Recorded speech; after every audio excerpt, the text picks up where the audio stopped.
Okay, we're on to another episode, and in this one, we're going to talk about the details that are being overlooked that are costing businesses so much money. And I often think of, and I'm going to link it below. There's a clip from The Simpsons where Mr. Burns and Smithers go through this gauntlet of sophisticated safes and locks and bio fingerprinting, and there's all these security measures to get to this one area, and then the back door is just this off the hinge screen door that a dog is running back and forth on. And I feel like that's what happens is there are these entities, they set up these elaborate businesses that are, that they could potentially make so much money, and then they lose sight of these details that are just going, like having these this infrastructure and these elaborate plans go to waste and be inefficient. So David, can you recount a time where you've encountered this in your life? Yes, actually, not that long ago, um, where I moved about a month ago, it's an adult arcade. It's like Dave and Buster's. I'm not gonna say the name, but it's like Dave and Buster's. They have a bowling alley in there. They have a bar. They serve food. They have axe throwing, arcades, and so many other things. Beautiful place when you go in. It's brand new. It's super nice. The customer service is garbage. That place has so much potential, and let me tell you why it's garbage. You could look at the reviews, and that's the reason I'm not putting the name out there. But if you were to look at the reviews, most people are saying the same thing I just said. Has great potential. It's a great place, but customer service bad. Let me tell you why it was bad.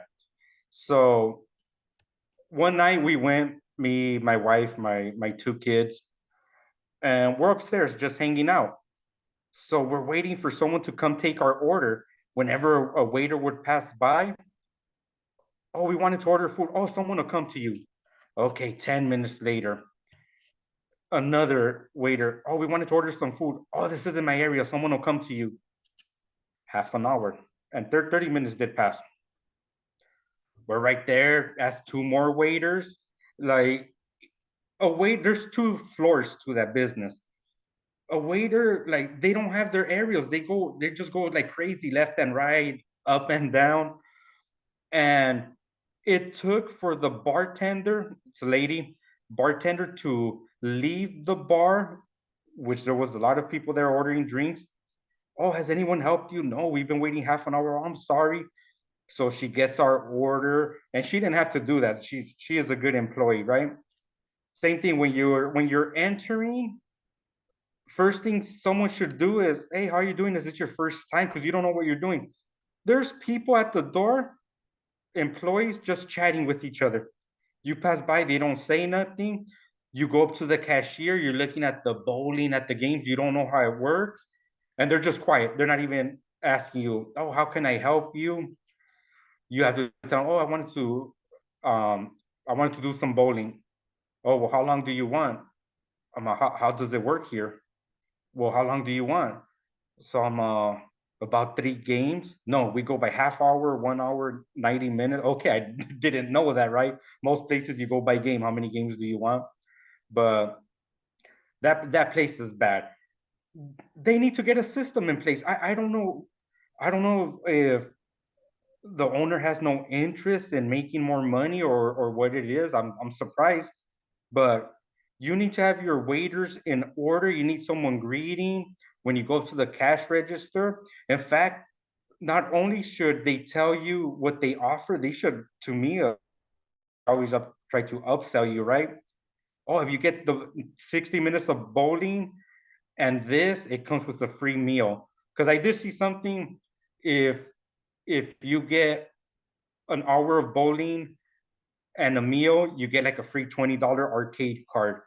And I had to look for it. I had to look all over. They didn't even offer that to me. So that was that was my experience with the business where there's something missing. And I've been to this establishment. A lot of money has been poured into making this a really nice environment, a really nice atmosphere. They just fell down on the surface. It's like they got to the 2 yard line and they just gave up. And I've seen this too. And just hearing you talk about it, I remembered I was at a restaurant recently where what the waiters were doing was they would go back and just huddle to sit there, stand there with their arms folded and wait for someone to have a problem, and or wait for someone to flag them down, which is not what they should be doing at all. But it's like, to me, what I thought was, I was like, maybe these places aren't hiring managers anymore. And then I thought a second thought was, maybe the managers are now part of the problem. They've become like the employees to where they are also lagging behind. Yeah, that's been the case even in my business, right? Where sometimes it's just the managers, they they don't want to work, or they don't want to do anything, right? So even that place I was talking about, the adult arcade. Well, I took you there one night, no? We went to go hang out. How long were we hanging out there on the top without order? How many times did someone come up to us I don't and ask remember. us if we wanted drinks? I don't like, we would have been there at least 15 minutes before we got approached. Yeah, we didn't get approached. We were sitting there for an hour, you remember? But we went over there to talk and hang out. And it was kind of empty because it was at night. We stayed till closing. Waiters were just passing by us. No one ever came and asked us, "Oh, would you guys like something to drink, anything to order?" We were even saying, "Wow, like we're just here using up this location." And but you got a taste of that. What would be another example? Well, I so recently I moved into an apartment last year, and my experience with the staff, I've had bad interactions, and it's mostly because of the way the staff is so flippant about requests and just responding, not even necessarily what the response is, but just, oh, well, we didn't do something. Well, we just didn't do it. Or I still remember she was either a college student or, a senior in high school or something. And she was very young, but one of her answers was, it was just a simple mistake. Well, that simple mistake had cost me hours because I was waiting at the apartment for the apartment to fulfill some service order like they had said they would. And this, of course, this isn't an isolated incident. This is over the course of, months, just various things not playing out how they should. But it's not even that they failed in their obligations. They have this staffer, I don't know what her status is, but she just doesn't know how to deal with people. She doesn't understand this is how you respond, or this is how you accept responsibility for something you've done. She didn't want to do any of that. She just simply made it, again, like, turned the problem back to me. And I later I was thinking, I was like, how can you have this person in charge of so much responsibility, and my account, which is, easily in the $15,000 to $20,000 range if I renew, and you still need apartments. It's not like this place has filled all their apartments. You still need these apartments because you have vacancy already. You don't want me to churn, and yet you have this person here that is making it very easily. In fact, in that moment, I was ready to be gone, and it was only a matter of the fact that I didn't have a better alternative as to why I didn't leave. And I still plan on leaving. I don't, the experience has been as such to where I am not really incentivized to stay, because who am I dealing with, right? Like, if the person you're dealing with is not offering you, is not making it easy for you to stay, then what incentive is there? And imagine if, it's not, if it's one person, it's all of them, right? It's never just, oh, this is one thing that's happening to me just this one time. No, it's happened to me several courses over the course of my duration of my duration here, and then it's happening, I'm sure, to other people, and of course it's going to, and then it's going to filter into the reviews. So my thought is, if I'm the property management company, how am I spending all this money, right? Like, we've invested in the real estate, we've invested in the buildings, we're paying all this money out. Why aren't we just hiring 2 more maintenance men? Or why aren't we training our staff better? Or why aren't we evaluating our staff and their interactions and how the how things are happening? Because this is how money goes out the door, and not everybody leaves a Google review. Not everybody fills out a survey. Most people don't, but the money goes, and the money will tell you all you need to know. But sometimes you don't know, well, what can my reason for departure be? Oh, well, people leave after a year. Statistics show 60% of people leave after a year. But maybe I just left because I didn't like the way I didn't like the way my service requests were handled, or the time it took to handle them. So it's another example to the point of this episode. It's these details that don't necessarily cost a lot, but when your operation is $1 million operation, or you've sunk millions of dollars into the investment, you should make sure that, hey, if my $20 an hour employees are doing this, maybe I need to pay $25 an hour to ensure that I'm getting these renewals coming in. Yeah. I remember you told me about your apartments that they didn't even want to accept your cashier's check.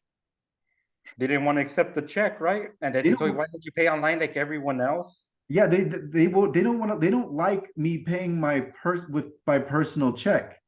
And they give me, I get a comment every time I bring it in. And me and you talked about this, and it's like, you always take money. However, it's if someone's paying you, receive that money, right? Yeah. Don't give them problems for paying you. Yeah. You actually wanted to pay a few months up front and they told you you couldn't, huh? They didn't even want to take your money that way. And I started to believe that too. Is it gonna happen here? So when I went to go pay a few months, I asked them, do you guys accept a few months up front? Oh yeah, of course. Just either give us a check or go online and do it then and there. So then I started thinking about your management. I'm like, man, these people It's these like they get caught in these stupid arbitrary rules, and I don't know why. I really don't know why they can't accept more money at once. I had some idea at one point, but yeah, they've limited me to 2 months in advance, and I can't. I think the reason was in case they need to terminate the lease or something like that. But I think you just take the money and you can worry about the refund on the back end. yeah, like I don't get it. Say you did give a year up front and after 6 months you move out. Okay, then just refund the money.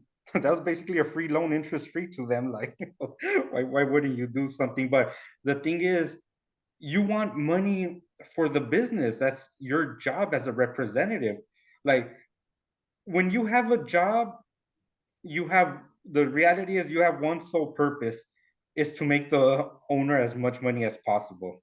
I don't know if you would agree with that, but that's what it comes down to. Well, If not, you're no good and for the job. the employees are so disconnected from that. I don't even think the employees fully understand why they are getting paid or what the mechanisms in place are. The employees are just there existing, paying attention to Instagram.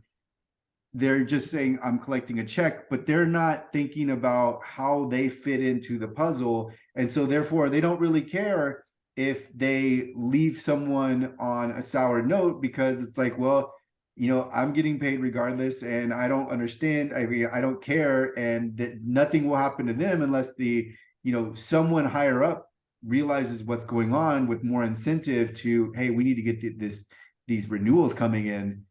That's not there. Nothing's going to change that cycle, that pattern of behavior, until someone intervenes. Yeah. So I also wanted to talk about a place you took me to. It's a vegan restaurant. It was a Mexican restaurant, but it was all vegan food. And that place was delicious. Like, I'm not vegan, obviously, or anything. So when you took me there, it tasted just like real Mexican food. The tacos tasted like if you were eating real meat. It was it was a good place. And in that restaurant, they also have a bakery, and I'm assuming it was vegan bread, right? Right. So look good, right? The Mexican bread, pan dulce, and so I gotta take some before I leave. One cashier open where he probably had two or three like actual boxes in the back. One open. There was like 10 people on the line. It took like half an hour to get that bread. And you would always tell me about that location. It has so much potential, but it looks like they don't know business.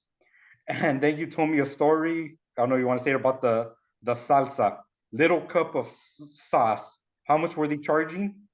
Right. So it was in that scenario where you're getting to go food, but you want the condiments to go with it. And they, at one point, they were just making up the pricing because they hadn't thought of that. For some reason, that escaped them that people would want salsa to go.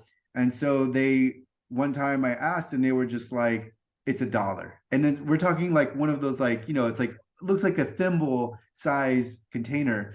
Yeah, it's where you put ketchup in, little tiny cup where you put ketchup in. I mean, not even the big, like it's like really, really small. And they Yeah, wanted, like that. It's tiny. It's a tiny cup. $1, and then you couldn't even order it online. And like, so $1 is ridiculous. Like that's just like that's not. I mean, I don't even think that's realistic for them as a business. But like this gets into these details that are now I'm sitting there, my attention has been diverted. I can't just seamlessly order because I'm concerned with getting salsa. You're not offering salsa. You couldn't order the salsa online. And even if you could, there was no price and you didn't know what you were getting. And then I don't think I told you this. At one point, they had it in little baggies. It wasn't even in a plastic container. So just imagine a little baggie and they had hand tied it. Like it wasn't, they just like, well, this is the only way we have to get, we don't have any containers. Well, that salsa in the bags, that's how they do it in Mexico. It's always in plastic bags. They even give you soda in plastic bags like Well, that. they brought that over here, much to my surprise and chagrin. And then it was hard to open it, and then it was getting everywhere when you did. I know. And so, I mean, but back to this episode, like it's like these details where we're like, I'm now thinking about something other than just getting my food and ordering it and having a seamless experience. And it's because they don't know business at all. They were succeeding in spite of themselves. They had, as you mentioned, it was vegan food. Vegan food is very hard to come by. And not only was it vegan, it actually tasted good, like legitimately good in and of itself. So they had a winner in the product, but they failed in the execution of the business. And I guarantee you, their business lagged behind as a result. Another thing they did, it goes on and on. They weren't open certain days. They would close down. I remember there was a week where they just decided they were going to shut down for 4 days because they needed to give their employees a break. And it's like, what are you guys even doing over there? They knew nothing about business. And I think they had a sense of arrogance about them because they were still making money. They thought they did know business. The problem will be as soon as there is an alternative that can capture the market, they will lose out right away. Yeah, I've seen businesses that do that, especially with restaurants. Oh, we're closed this week. We decided to go on vacation. So now, when I see something like that, I don't even put it under the category of a business. To me, you're self-employed, right? Because a business should be able to make you money whether you're there or not. And I believe, I think I know why they did that. They could obviously hire people to keep it open, but their thought process, and this was my dad's way of thinking, old school thinking, is no, we don't want to teach these employees the secret recipes, how to make the meat, because they're going to give it out, sell it. So I rather just close the week until I'm able to come back and prepare the meat myself. But that is a horrible way of doing business because you're just being held hostage and everything's fine and dandy until it isn't. Let's just say an emergency happens. owner breaks a leg, owner has a heart attack, a death in the family, stuff comes up. So with most of these places, when that happens, that's it. They're out of business. Their business can't stay closed 2 or 3 months, right? Till they come back. And and yeah, like that place that we were just talking about, like I know people are probably thinking, what are they complaining about? They were charging them for $1 of sauce. No, like the amount of sauce that's in the ketchup bag.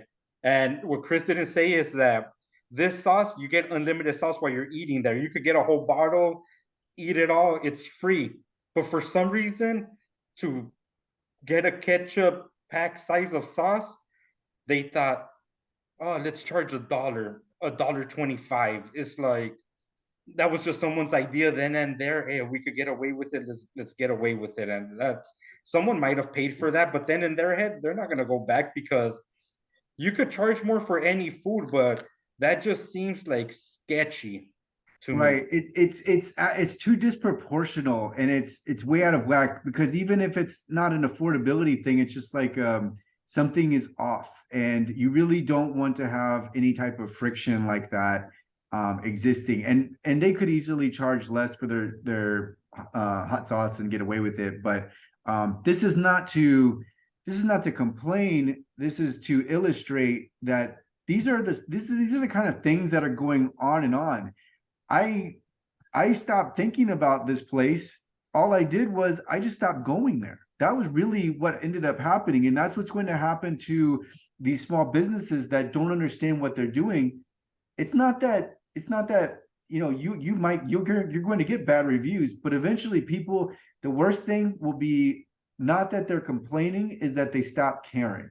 Once they stop caring, then they're not even going anymore. And then the complaints are going to sit there because your bad reviews are going to pile up for every new customer.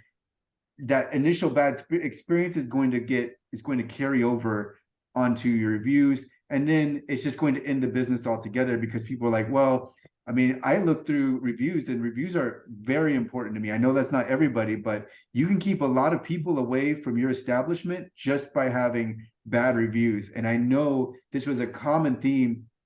It's actually prevalent among vegan restaurants is they have horrible service. I don't know why I don't know if there's a correlation and causation, but I know from my experience, and I was vegan for over 5 years, that a lot of vegan restaurants actually had horrible service. And this was another example. Yeah. You know what? That's happening to restaurants all the way around too now. Like I started noticing more and more.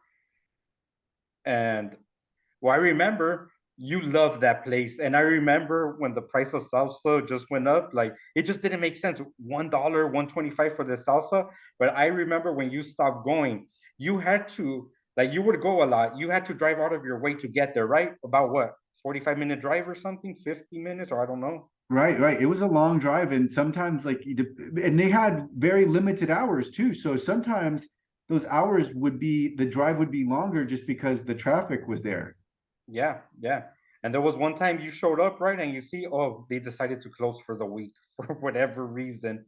I think that's one of the last times you went, right? Where you're all kind of done with this, or Well, I saw it online ahead of time, but oh, as it it's like the walls, they closed the walls in and on themselves, right? It wasn't one thing that did them in. Like, let's say everything was spectacular, but they had their stupid salsa thing. Fine, right? But it's like, okay, we're only going to be open certain days. We're going to just arbitrarily close on days where we don't feel like working.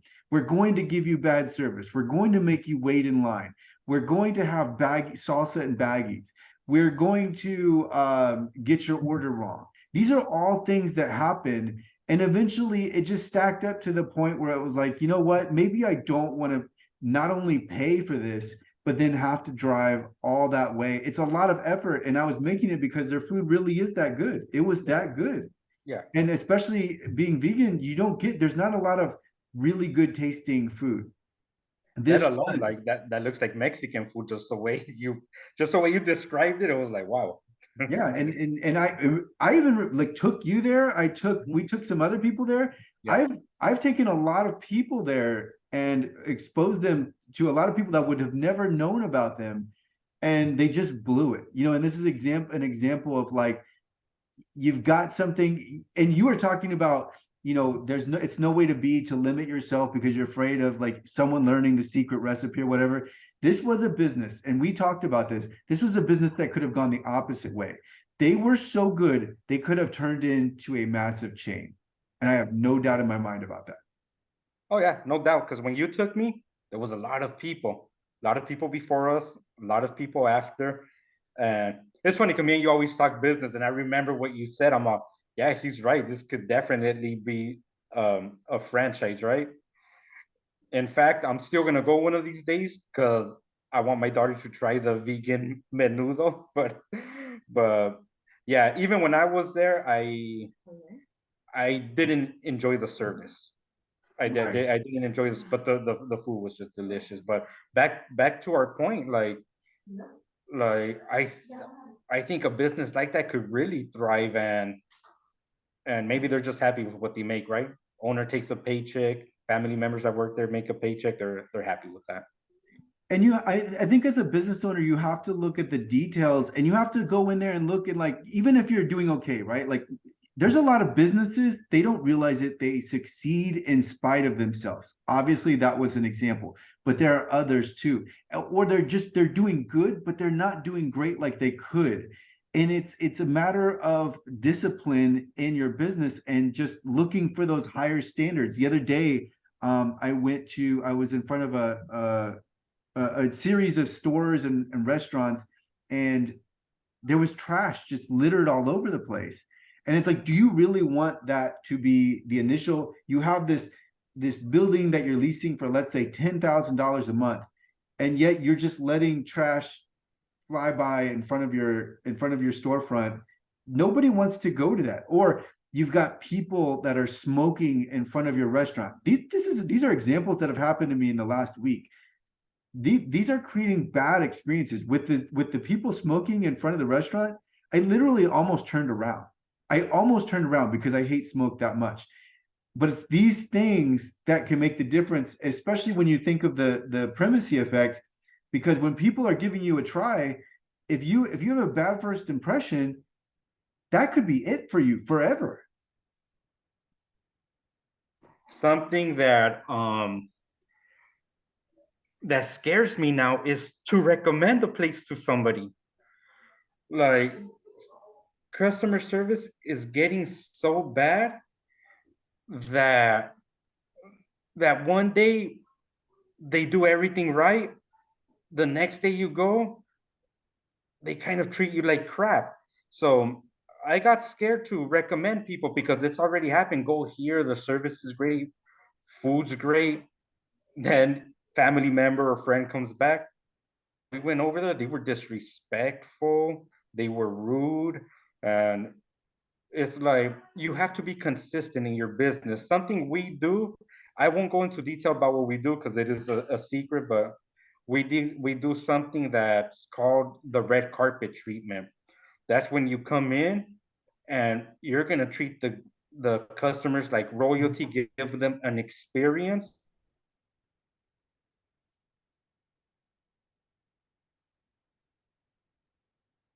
You're frozen for me. David's frozen right now. We'll wait. We'll give it a few seconds and see if he can comes back. But he was telling me something that I was thinking of too. Is he said consistency. Oh, David, you're back. Yeah, yeah. I'm going to continue on my thought because I was talking while you were frozen. I was talking about, you said consistency. And right as you said that, just before you said that, I was thinking of standards and systemization. You want to eliminate as much variance as possible from your operations, because when you systematize, you are starting to act more like a business, which yields predictability, which yields money at a steady stream, rather than you're subject to, let's say your waiters are bad one day, or like your staff is having an off night.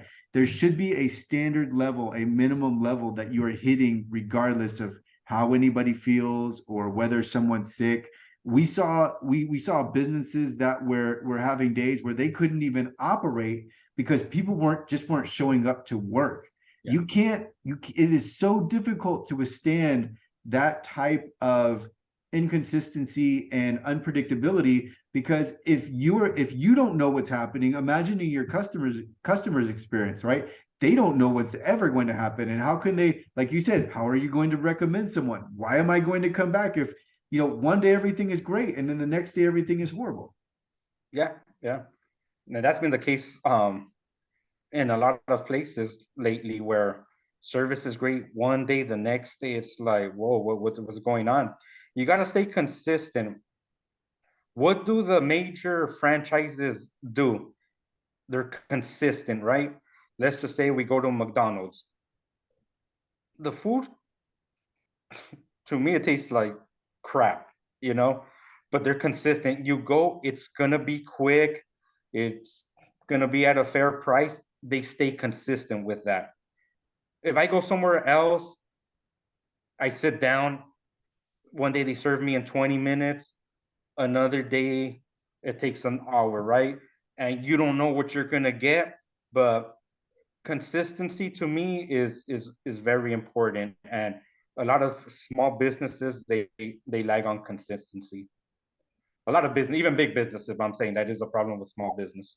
I mean, yeah, it's a problem across the board, right? We're seeing these major corporations; they are absolutely struggling. They have the models in place, they have the framework in place, they have the infrastructure and the resources to make it happen, but we are seeing the failure.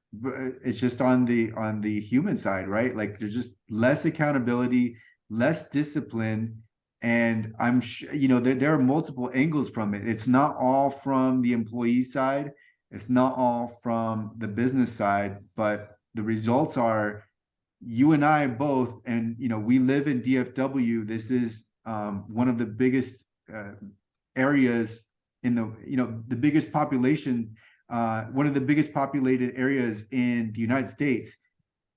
There's problems all over the place, all over the place. Yeah. And we've seen this time and time again. So, but as a small business owner, really you want to make sure that you're filtering out your employees as good as well as you possibly can. It is difficult. Something I'm having difficulty with VAs right now, but you do need to strive for that consistency. We're right at against time. Do you have any final thoughts for this episode? No, not really. I think it was pretty clear.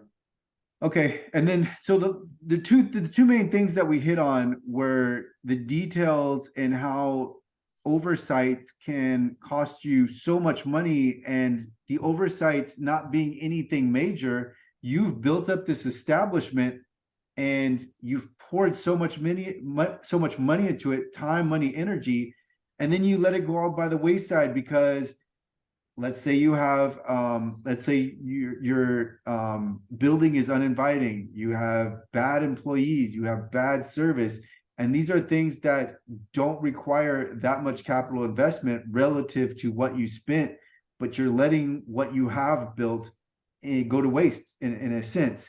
And then we've also talked about success in spite of yourself. So understand that just because you're making money doesn't mean that there isn't more money that is being left on the table. And I know, there's so much about, being able to track everything, and there's all of it. There's so much analytics around business success, but sometimes you won't know that money isn't even coming in because it can't even be measured, that you're losing it before there's even a chance to measure the business. So it's gone before you ever know. So you'll never know that your employees are losing you money left and right, and you're never aware of it. So you have to be familiar with your operation firsthand. And that's going to end the episode. I've been talking to David today. David's channel is Knockout Business. There will be a link in the description below, and we will pick up next time.